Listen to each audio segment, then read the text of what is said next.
warahmatullahi wabarakatuh. Perkenalkan, saya Endah Dwi Oktavika dari Prodi D3 Kebidanan tingkat 1A, NPM F0G0200045. Saya akan menjelaskan tentang sistem reproduksi. Kali ini kita akan membahas tentang sistem reproduksi pada manusia. Tujuannya untuk memahami struktur organ dan fungsi sistem reproduksi pada laki-laki dan pada perempuan. Dan juga dapat mengetahui penyakit pada sistem reproduksi manusia dan cara pencegahannya.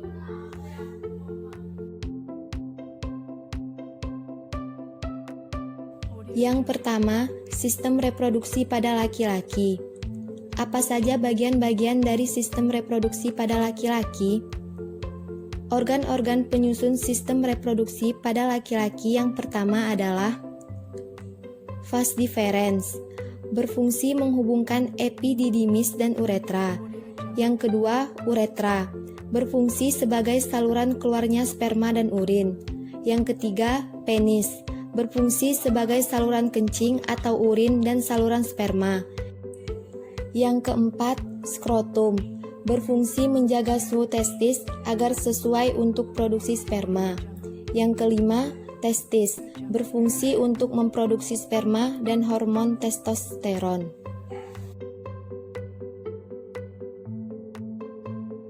Selanjutnya, bagian yang keenam, itu ada epididymis, yang berfungsi sebagai tempat penyimpanan sperma sementara.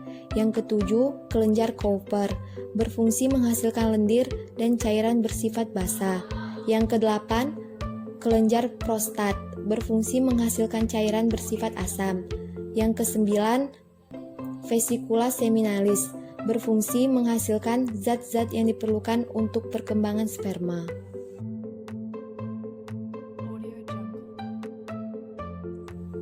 Selanjutnya, di dalam sistem reproduksi laki-laki ada proses pembentukan sperma di tubulus seminiferus yang dinamakan dengan spermatogenesis, yang ditandai dengan sistem reproduksi pada laki-laki yang telah matang, yaitu keluarnya cairan mani dari penis, yang merupakan campuran sel-sel sperma dengan getah-getah yang dikeluarkan oleh kelenjar reproduksi. Jadi, sesuai gambar itu, terjadi di tubulus seminiferus, tepatnya di dalam testis, yang awalnya itu sel spermatogenium atau sel induk sperma yang bersifat diploid atau 2N, membelah secara mitosis, membentuk spermatosit primer. Selanjutnya, spermatosit primer membelah secara meiosis tahap 1, membentuk dua spermatosit sekunder yang bersifat haploid atau N.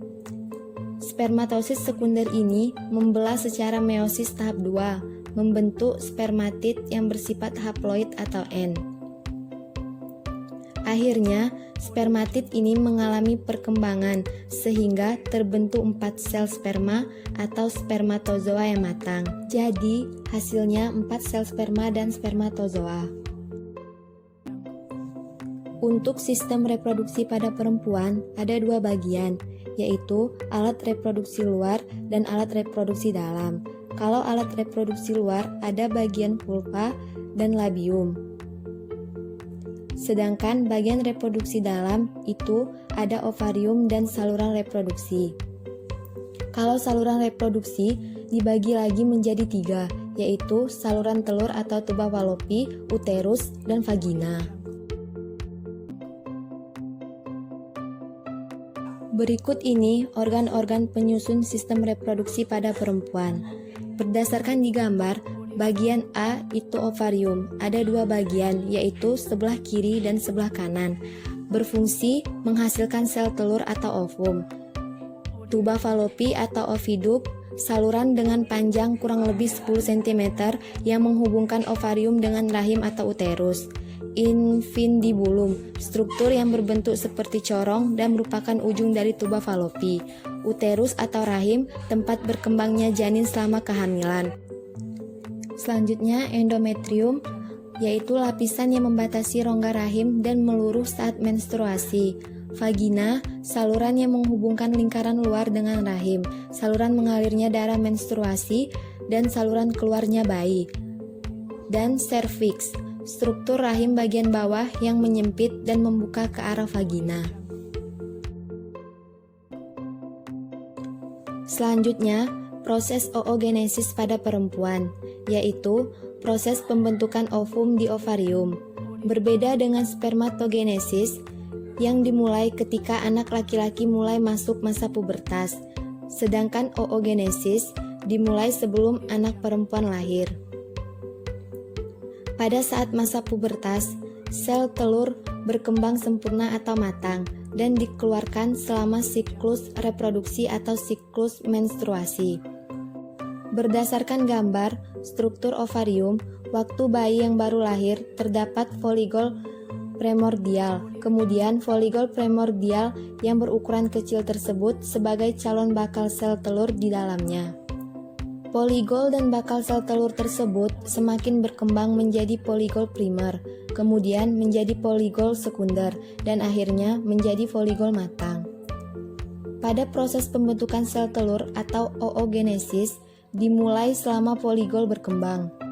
Sel primordial akan membelah secara mitosis, membentuk oogenium atau sel induk telur yang bersifat diploid atau 2N.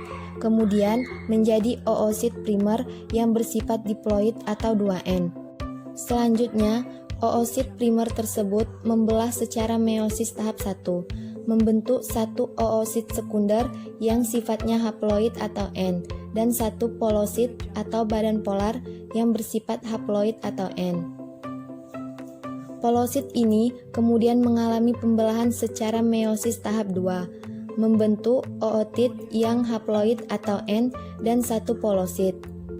Ootit kemudian ini mengalami perkembangan membentuk ovum sehingga hasil oogenesis yaitu satu sel induk telur atau oogenium dihasilkan satu sel telur atau ovum yang bersifat N dan 3 polosit atau badan polar yang bersifat N atau haploid. Namun yang berfungsi hanya satu sel telur atau ovum. Jadi, pada perempuan dihasilkan peristiwa oogenesis yaitu satu sel ovum atau sel telur.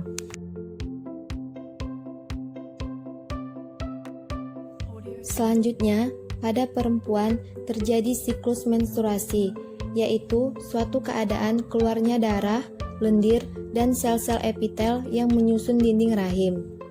Menstruasi biasanya terjadi 1 bulan sekali.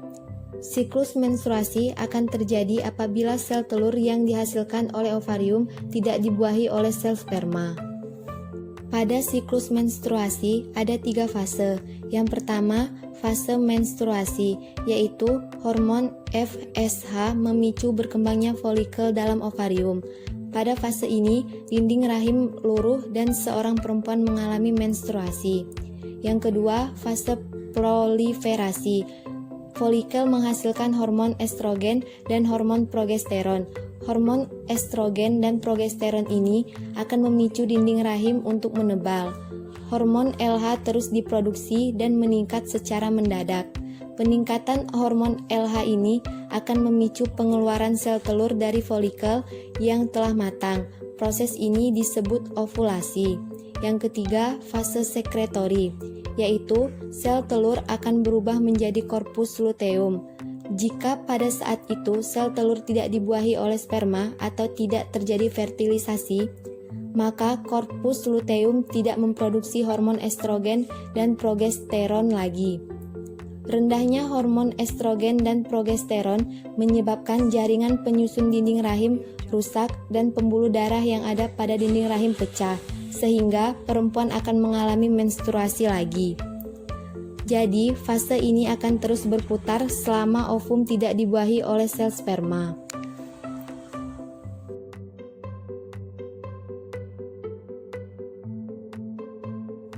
Selanjutnya, peristiwa fertilisasi dan kehamilan, yaitu proses peleburan inti sel sperma dengan inti sel telur, sehingga membentuk zigot yang terjadi di dalam tuba falopi. Jadi, dilihat berdasarkan skema, Dimulai yang nomor 1, ovulasi terjadi pengeluaran sel telur dari ovarium menuju tuba falopi. Apabila bertemu dengan sperma, maka terjadi fertilisasi, yaitu peluburan dengan inti sel sperma dan inti sel telur, sehingga terbentuk zigot. Selanjutnya, pembelahan satu zigot tersebut membelah menjadi 2, kemudian menjadi 4 sel, dan seterusnya. Pembelahan ini terjadi di dalam tuba falopi. Selanjutnya, pembelahan lanjutan. Zigot terus membelah sehingga terbentuk sekumpulan sel seperti buah anggur yang disebut morula. Morula ini terus mengalami pembelahan sehingga terbentuk blastosit. Blastosit ini selanjutnya menempel ke dalam endometrium yang disebut sebagai proses implantasi. Jadi, zigot yang terbentuk tadi setelah terjadinya fertilisasi akan melakukan pembelahan. Selanjutnya, berkembang menjadi embrio yang akan menuju ke rahim, kemudian tertanam atau implantasi ke dalam endometrium. Pada kondisi ini, seseorang perempuan mengalami kehamilan. Embrio yang berkembang dalam kandungan menjadi bayi yang siap lahir itu selama 9 bulan 10 hari atau sekitar 37 minggu. Perkembangan embrio ini dalam kandungan dapat dibagi menjadi beberapa periode, yaitu trimester pertama, kedua, dan ketiga, sehingga terbentuk organ tubuh yang lengkap. Berikut ini mengenai penyakit sistem reproduksi manusia. Yang pertama, ada HIV atau AIDS. Penyakit yang disebabkan oleh HIV yang menyerang sistem imunitas atau kekebalan tubuh penderita atau lebih dikenal dengan istilah AIDS. HIV dapat ditularkan dari orang tua yang terinfeksi kepada anaknya melalui transfusi darah yang terinfeksi, ditularkan akibat gaya hidup yang tidak baik seperti pergaulan bebas dan menggunakan jarum suntik untuk obat terlarang seperti narkoba. Waktu 5-7 tahun, penderita nampaknya seperti orang sehat, belum memperlihatkan gejala. Fase selanjutnya, AIDS baru dapat terdiagnosa setelah kekebalan tubuh sangat berkurang dan timbul penyakit tertentu seperti TBC, pneumonia, herpes, saraf terganggu, dan lain-lain.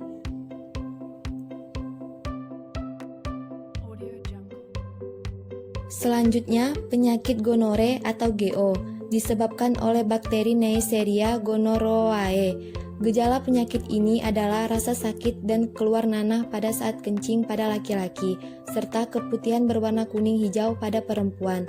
Penyakit ini dapat menyebabkan kebutaan pada bayi yang baru lahir. Berikutnya, penyakit sifilis atau raja singa, disebabkan oleh bakteri Treponema pallidum. Gejala awal penyakit ini adalah luka pada tempat masuknya bakteri ke dalam tubuh, biasanya pada daerah sekitar kelamin. Penyakit ini dapat menyebar dan menyerang organ-organ tubuh lainnya, kemudian menimbulkan kerusakan pada organ tersebut.